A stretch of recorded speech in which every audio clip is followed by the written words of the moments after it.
Hey guys, welcome back. Today we're going to be going over Lesson 6, Part 1, which is our introduction.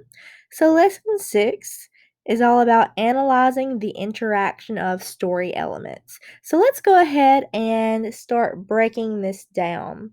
So, remember the first thing that we always do is we draw a box around our title. So go ahead and draw a box around the title of the lesson. And after you've done that, somewhere at the top, you are going to rewrite the title of the lesson. So our title is Analyzing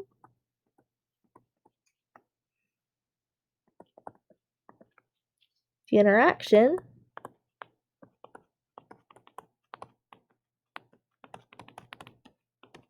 of Story Elements.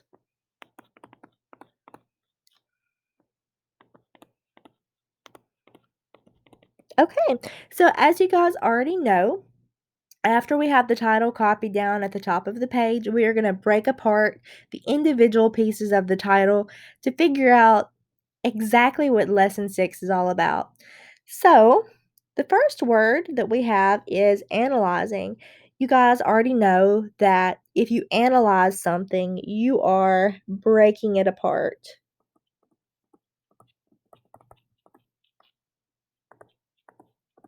You're breaking it apart and you are figuring out how the pieces interact with one another and work together.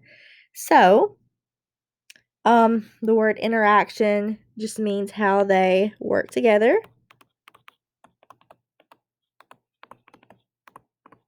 And then we have story elements. So, your story elements are your characters, your setting, and finally, your plot.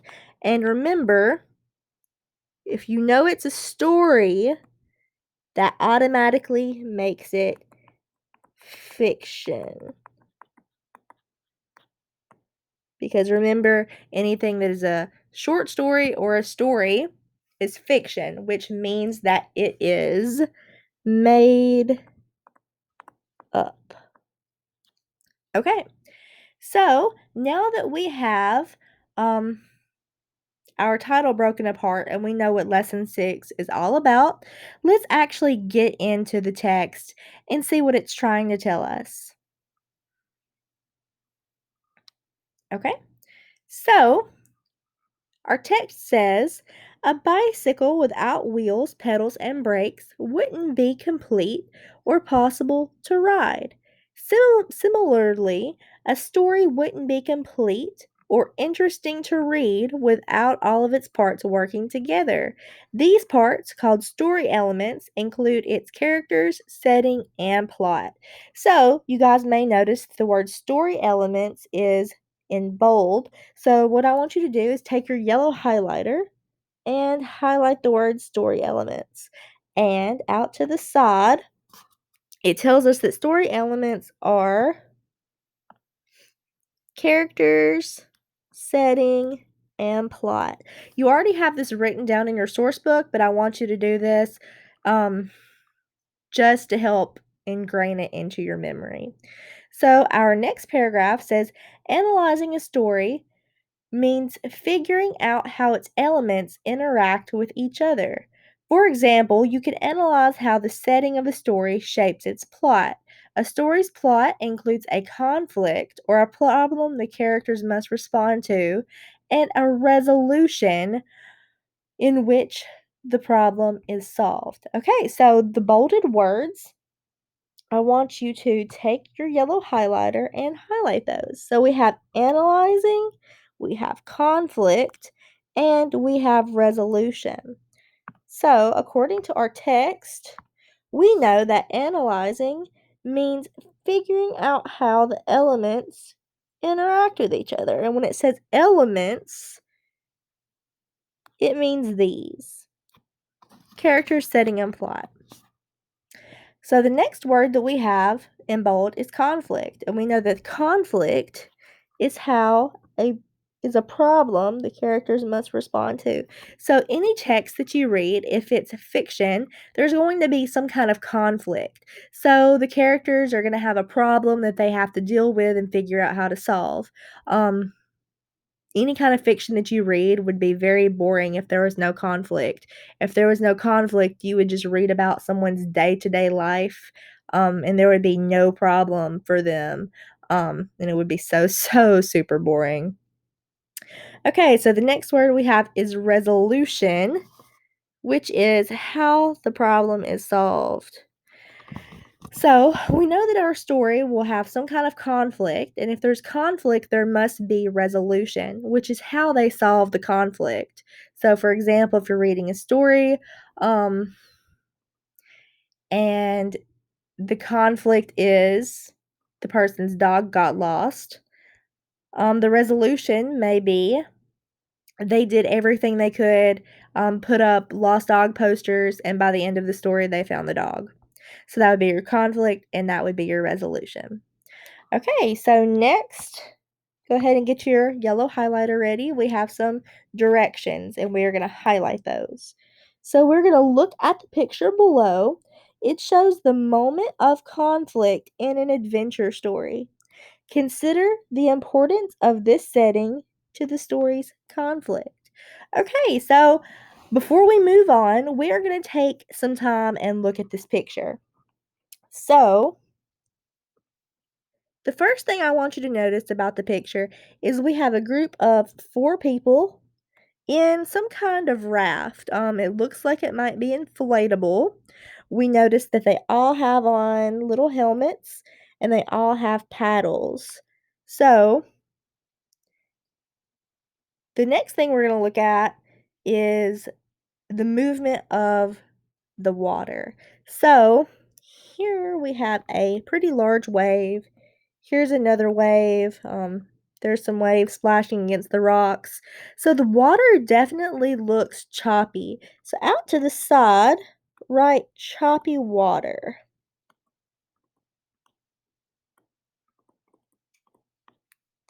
And here we'll just label this as our raft. Okay, so we know that we have the people in the raft. We know that the water is choppy because we look at the waves. And I also want you to notice that there are several large rocks all about. So, there are a lot of rocks in the water. Okay, and the last thing we're going to look at in the picture is this area here. We can see the downward slope of the lines, and that lets us know that this is a waterfall. Okay, so there are several different aspects of this picture, but we've pretty much covered them all, and we are ready to move on.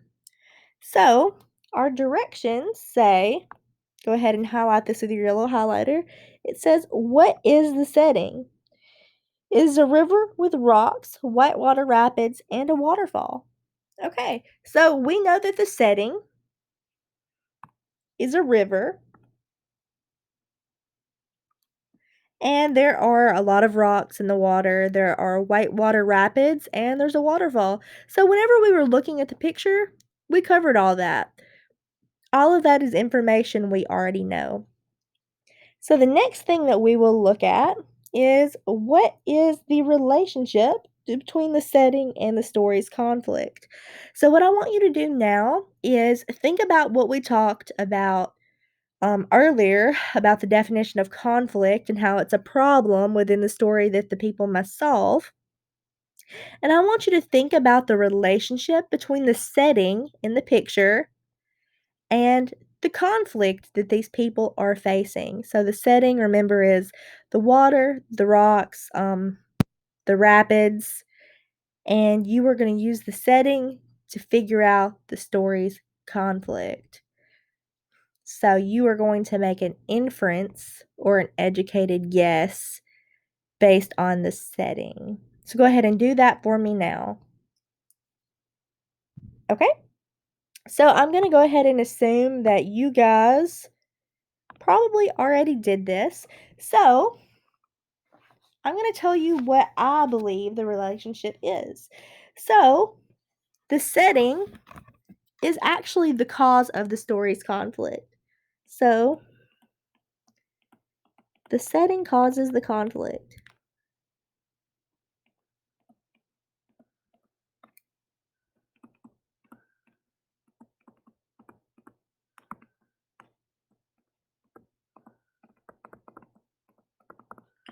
Okay, so we know the setting, everything that's going on causes these people's problem. Um, the problem the characters must face and solve is all of the danger that they are passing by. So the rocks, the rapids, and the waterfall. So let me put that into words.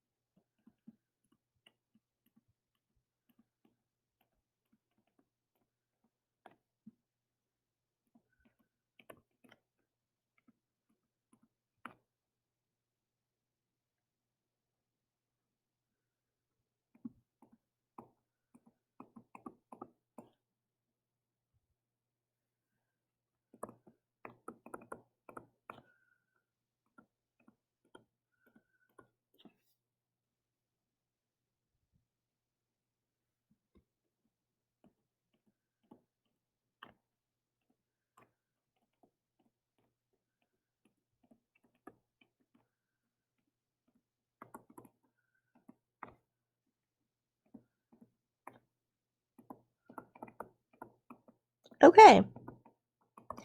So one more time, let me read to you what I've got. The setting causes the story's conflict. The problem the characters must face and solve is the danger posed by the rocks, rapids, and waterfall. So, all of the elements of the setting are causing quite a bit of a problem for the people on the raft. They're going to have to figure out a way to get past the rapids, the rocks, and the waterfall. So, all of that is a problem they have to figure out how to solve. So, our next question says, how do you think the characters will resolve the conflict? So we are going to make an inference. We know what the problem is. We know that it has to be solved. So we are going to try to make an educated guess as to how our characters will go about solving the problem.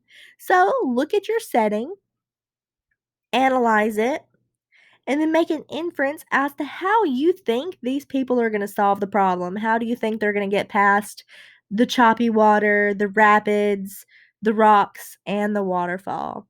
So, whenever you do that, go ahead and copy your answer down for me now.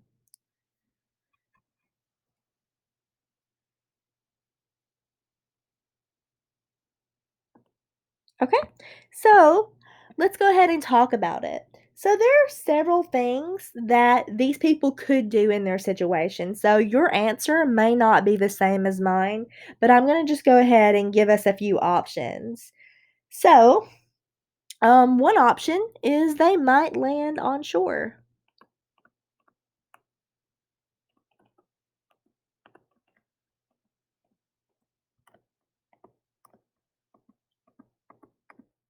Over here, it looks like they kind of have a spot that looks, I don't know if it's quite sure, but it looks like it's safer than the rocks that are actually in the water. So they could throw an anchor out and they could land on shore.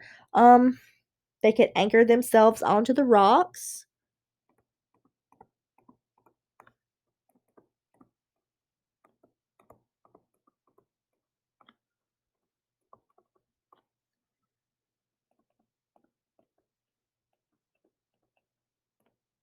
Okay. Or they could just go over the waterfall.